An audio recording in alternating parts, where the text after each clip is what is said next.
എന്താണ് കേരള ബദൽ? ഈ ചോദ്യം കുറച്ചു നാളുകളായി കേരളത്തിൽ ഉയരുന്നുണ്ട്. അതിനുള്ള മറുപടിയാണ് കെ.എൻ. ബാലഗോപാൽ അവതരിപ്പിച്ച ബജറ്റ്. കേന്ദ്ര സർക്കാർ സംസ്ഥാനത്തെ വരിഞ്ഞു മുറുക്കുകയാണ്. സംസ്ഥാനത്തിന് അർഹതപ്പെട്ടത് നൽകുന്നില്ല എന്ന കാര്യത്തിൽ ആർക്കും ഒരു സംശയമുണ്ടാകില്ല. കേരളത്തിന് അർഹതപ്പെട്ടത് മാത്രമല്ല, കേരളത്തിന് തരേണ്ടത് പോലും തരുന്നില്ല എന്നതാണ് ഇപ്പോഴത്തെ സ്ഥിതി. പല പദ്ധതികളുടെയും കേരളത്തിൽ നടപ്പാക്കിയ പദ്ധതികളുടെയും കേന്ദ്ര വിഹിതം ഇതുവരെയും ലഭിച്ചിട്ടില്ല. കുട്ടികൾക്ക് നൽകിയ സ്കൂൾ കുട്ടികൾക്ക് നൽകിയ ഉച്ചഭക്ഷണത്തിന്റെ വിഹിതം പോലും കേരളത്തിന് നൽകാനുണ്ട്. കേന്ദ്രം അതുവരെ തടഞ്ഞു വെക്കുകയാണ് എന്നതാണ് യാഥാർത്ഥ്യം. ഇക്കാര്യത്തിൽ പ്രതിപക്ഷത്തിനും യോജിപ്പാണ്. BJP ഒഴികെയുള്ള എല്ലാ രാഷ്ട്രീയ കക്ഷികളും അതിൽ യോജിപ്പ് പ്രകടിപ്പിക്കുകയും ചെയ്യുന്നു. ഇതിലേറെ പറയുന്നു, വയനാട് ദുരന്തം നടന്നപ്പോൾ പ്രധാനമന്ത്രി അടക്കം വന്ന് കണ്ടിട്ട് പോലും ഒരു നയാ പൈസ പോലും നൽകാൻ തയ്യാറായില്ല കേന്ദ്ര സർക്കാർ എന്നത് നമ്മുടെ മുന്നിലുണ്ട്. കേന്ദ്രം എങ്ങനെയാണ് കേരളത്തോട് പെരുമാറുന്നത്, കേരളത്തെ എങ്ങനെയാണ് അവർ കാണുന്നത് എന്നതിൻ്റെ ഏറ്റവും പ്രധാനപ്പെട്ട ഏറ്റവും വലിയ ഉദാഹരണമായി വയനാട് ദുരന്തം നമ്മുടെ മുന്നിലുണ്ട്. ഈ സാഹചര്യത്തിൽ എന്താണ് കേരള ബദൽ?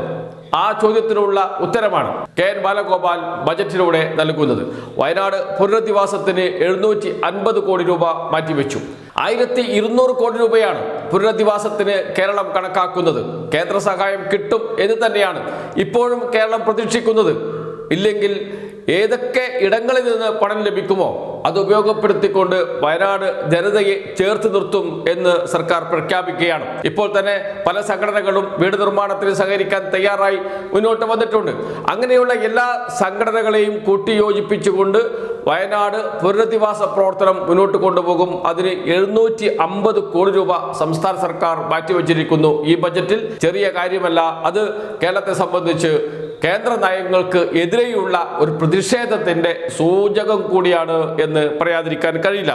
അതോടൊപ്പം തന്നെ വന്യജീവി ആക്രമണം കേരളത്തിൽ ഏറ്റവും കൂടുതൽ ചർച്ച ചെയ്യപ്പെടുന്ന വിഷയമാണ്. കേന്ദ്ര സർക്കാരാണ് അതിന് ഒന്നാമത്തെ കക്ഷി. എന്നിട്ട് പോലും ഒരു നയാ പൈസ പോലും കേരളത്തിന് വന്യജീവി ആക്രമണം തടയാൻ നീക്കിവെച്ചിട്ടില്ല. അവിടെ 50 കോടി രൂപ അധിക തുക നീക്കിവെക്കുന്നു ബജറ്റിൽ. നേരത്തെയുള്ള തുക നൽകും, അതിനോടൊപ്പം 50 കോടി രൂപ കൂടി നൽകുന്നു. അതുകൊണ്ട് എല്ലാമായി എന്ന് കരുതുന്നില്ല എന്നും ആവശ്യത്തിന് പണം അനുവദിക്കുമെന്നും മന്ത്രി കെ.എൻ. ബാലഗോപാൽ തന്നെ പ്രഖ്യാപിക്കുകയും ചെയ്യുന്നുണ്ട്. രണ്ട് പ്രധാനപ്പെട്ട വിഷയങ്ങൾ, വയനാട് ദുരന്തം കേരളം ചർച്ച ചെയ്ത വിഷയം, അതോടൊപ്പം തന്നെ വന്യജീവി ആക്രമണം, അത് രണ്ടും പ്രതിരോധിക്കാനുള്ള പ്രവർത്തനങ്ങൾ, അതിനുള്ള തുക കേരള സർക്കാർ നീക്കിവെക്കുന്നു എന്നർത്ഥം. അതോടൊപ്പം എന്തൊക്കെയാണ് ഈ ബജറ്റിന്റെ പ്രധാനപ്പെട്ട പദ്ധതികൾ നോക്കൂ. ലൈഫ് മിഷൻ പദ്ധതി കേരളത്തിൽ ഏറ്റവും കൂടുതൽ ചർച്ച ചെയ്യപ്പെട്ട പദ്ധതികൾ ഒന്നാണ്. ലൈഫ് മിഷൻ പദ്ധതി, വീടില്ലാത്തവർക്ക് വീട് വെച്ച് നൽകുന്ന പദ്ധതി നീക്കിവെച്ചിരിക്കുന്നത് 1160 കോടി രൂപയാണ്. തദ്ദേശ സ്വയംഭരണ സ്ഥാപനങ്ങൾക്ക് ഈ വർഷം നീക്കിവെച്ചിരിക്കുന്നത് 15,980 കോടി രൂപയാണ്. കൃത്യം പറഞ്ഞാൽ 15,980 കോടി 49 ലക്ഷം രൂപ. കഴിഞ്ഞ വർഷത്തേക്കാൾ 774 കോടി 99 ലക്ഷം രൂപയാണ് വർധനവ് ഈ പദ്ധതി വിഹിതത്തിൽ സംസ്ഥാന സർക്കാർ നീക്കിവെച്ചിരിക്കുന്നത്. അതോടൊപ്പം ആരോഗ്യ മേഖലക്ക് 1043 കോടി, കാരുണ്യ ആരോഗ്യ സുരക്ഷാ പദ്ധതിക്ക് 700 കോടി, റോഡുകൾക്കും പാലങ്ങൾക്കുമായി 4219.41 കോടി എന്ന് വെച്ചാൽ 4219 കോടി 41 ലക്ഷം. വിഴിഞ്ഞം വികസന ത്രികോണത്തിന് 1000 കോടി രൂപയാണ് മാറ്റിവെച്ചിരിക്കുന്നത് എന്ന് വെച്ചാൽ വിഴിഞ്ഞത്തെ കേന്ദ്രീകരിച്ചുകൊണ്ട് ഒരു വികസന ത്രികോണം, അത് ബജറ്റിന്റെ പ്രധാനപ്പെട്ട ഒരു ആകർഷണമാണ്. വിഴിഞ്ഞം കേരളത്തിന്റെ മുഖഛായ മാറ്റും എന്ന കാര്യം സംശയമേ ഇല്ല. ഇപ്പോൾ തന്നെ വിഴിഞ്ഞം അന്താരാഷ്ട്ര തലത്തിൽ ചർച്ച ചെയ്യപ്പെട്ടു തുടങ്ങിയിട്ടുണ്ട്. അതിന്റെ സാധ്യതകളെ പരമാവധി പ്രയോജനപ്പെടുത്തണം. അതിനുവേണ്ടിയാണ് വിഴിഞ്ഞം ത്രികോണ പദ്ധതി, വിഴിഞ്ഞം, കൊല്ലം, പുനലൂർ എന്നിവയെ ബന്ധിപ്പിച്ചുകൊണ്ട് ത്രികോണ പദ്ധതി പ്രഖ്യാപിച്ചിരിക്കുന്നത്. അതിന് 1000 കോടി രൂപയാണ് മാറ്റിവെച്ചിരിക്കുന്നത്. അതോടൊപ്പം വെസ്റ്റ് കോസ്റ്റ് കനാലിന്റെ സ്വാധീന മേഖല, ഈ കനാലിന്റെ ഇരുവശങ്ങളിലുമുള്ള മേഖലകളെ വ്യവസായത്തിനും ടൂറിസത്തിനും വേണ്ടി ഉപയോഗിക്കുന്നതിന് വേണ്ടി മാറ്റിവെച്ചിരിക്കുന്നത് 500 കോടി രൂപയാണ്. അതിനേക്കാളും ഏറ്റവും പ്രധാനപ്പെട്ടത് കേരളത്തിൽ വിലക്കയറ്റം പിടിച്ചു നിർത്താനുള്ള വിപണി ഇടപെടലിന് സപ്ലൈകോ അടക്കമുള്ള സ്ഥാപനങ്ങൾക്ക് നൽകുന്നതിന് വേണ്ടി മാറ്റിവെച്ചിരിക്കുന്നത് 2063 കോടി രൂപയാണ്. ഗ്രാമവികസനം എപ്പോഴും ഇടതുപക്ഷ സർക്കാരിൻ്റെ മുൻകൈയിലുള്ള കാര്യമാണ് ഗ്രാമവികസനം എന്നത്. ഗ്രാമവികസനത്തിന് വേണ്ടി മാറ്റിവെച്ചിരിക്കുന്നത് 7099 കോടി രൂപയാണ്. കഴിഞ്ഞ വർഷത്തേക്കാൾ 599 കോടി രൂപയുടെ വർധനവ്. IT മേഖലയ്ക്ക് 517 കോടി. കേരളത്തിന്റെ എമർജിംഗ് വ്യവസായം, എമർജിംഗ് എന്ന് പറഞ്ഞ പോരാ, കേരളത്തിൽ ഇപ്പോൾ ഏറ്റവും കൂടുതൽ ചർച്ച ചെയ്യപ്പെടുകയും ലോകത്തിന് മുന്നിൽ കേരളം തലയുയർത്തി നിൽക്കുകയും ചെയ്യുന്ന IT വ്യവസായ മേഖലയ്ക്ക് മാറ്റിവെച്ചിരിക്കുന്നത് 517 കോടി രൂപയാണ്.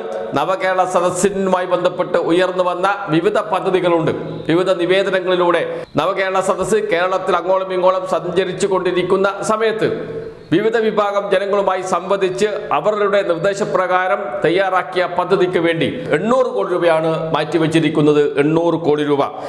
റീബിൽഡ് കേരളക്ക് മാറ്റിവെച്ചിരിക്കുന്നത് 1000 കോടി രൂപയാണ്. വെള്ളപ്പൊക്ക ദുരിതത്തിന് ശേഷം കേരളം ആവിഷ്കരിച്ച പദ്ധതിയാണ് റീബിൽഡ് കേരള പദ്ധതി. ആ പദ്ധതിക്ക് ഇത്തവണ മാറ്റിവെച്ചിരിക്കുന്നത് 1000 കോടി രൂപയാണ്. ഗതാഗത മേഖലയ്ക്ക് 2065 കോടി രൂപ. വിദ്യാഭ്യാസ മേഖലയ്ക്ക് 2391 കോടി രൂപ. ഊർജ്ജ മേഖലയ്ക്ക് 1157 കോടി രൂപ. അങ്ങനെ സമഗ്രമായി എല്ലാ മേഖലയ്ക്കും കൃത്യമായ വിഹിതം നിശ്ചയിച്ചുകൊണ്ട് ഏത് മേഖലയ്ക്കാണ് മുൻഗണന നൽകേണ്ടത് എന്ന് കണ്ട് അവിടെ കൂടുതൽ തുക അനുവദിച്ചുകൊണ്ടുള്ള ഒരു സമഗ്ര വികസന കാഴ്ചപ്പാടോടുകൂടിയുള്ള ബജറ്റാണ് സംസ്ഥാന സർക്കാരിന് വേണ്ടി ധനമന്ത്രി KN ബാലഗോപാൽ അവതരിപ്പിച്ചിരിക്കുന്നത്. അത് നാളത്തെ കേരളത്തിനുള്ള ഒരു വഴികാട്ടിയായി മാറും എന്നാണ് LDF നേതാക്കൾ ഇപ്പോൾ പറയുന്നത്. പ്രതിപക്ഷം ഈ ബജറ്റിനെ എങ്ങനെ കാണുന്നു എന്നത് അവരുടെ വാർത്താ സമ്മേളനം കഴിഞ്ഞ ശേഷം മാത്രമേ പറയാൻ കഴിയുള്ളൂ.